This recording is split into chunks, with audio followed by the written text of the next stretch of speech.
Fellow countrymen, at this second appearing to take the oath of the presidential office, there is less occasion for an extended address than there was at the first. Then a statement, somewhat in detail, of a course to be pursued, seemed fitting and proper.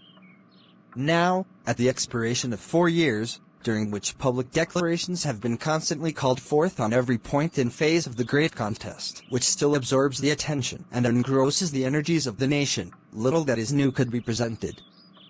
The progress of our arms, upon which all else chiefly depends, is as well known to the public as to myself, and it is, I trust, reasonably satisfactory and encouraging to all.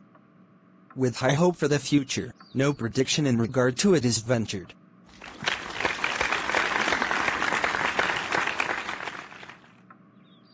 On the occasion corresponding to this 4 years ago, all thoughts were anxiously directed to an impending civil war. All dreaded it, all sought to avert it.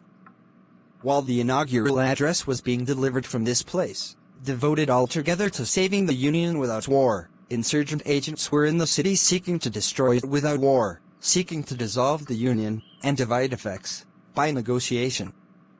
Both parties deprecated war.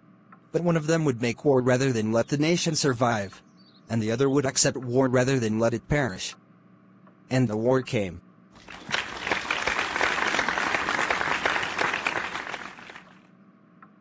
One-eighth of the whole population were colored slaves, not distributed generally over the Union, but localized in the southern part of it. These slaves constituted a peculiar and powerful interest. All knew that this interest was, somehow, the cause of the war. To strengthen, perpetuate, and extend this interest was the object for which the insurgents would rend the Union, even by war, while the government claimed no right to do more than to restrict the territorial enlargement of it.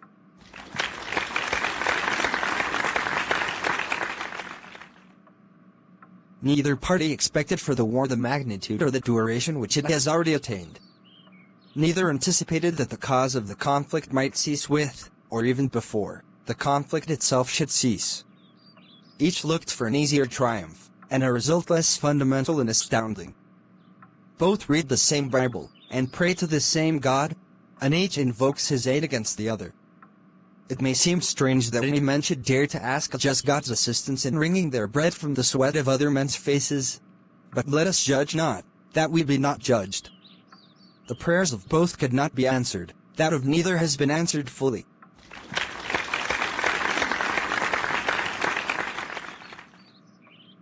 The Almighty has his own purposes. Woe unto the world because of offenses. For it must needs be that offenses come, but woe to that man by whom the offense cometh. If we shall suppose that American slavery is one of those offenses which, in the providence of God, must needs come, but which, having continued through his appointed time, he now wills to remove, and that he gives to both North and South this terrible war, as the woe due to those by whom the offense came, shall we discern therein any departure from those divine attributes which the believers in a living God always ascribe to him? Fondly do we hope, fervently do we pray, that this mighty scourge of war may speedily pass away. Yet, if God wills that it continue until all the wealth piled by the bondman's 250 years of unrequited toil shall be sunk, and until every drop of blood drawn with the lash shall be paid by another drawn with the sword, as was said 3,000 years ago, so still it must be said, the judgments of the Lord are true and righteous altogether.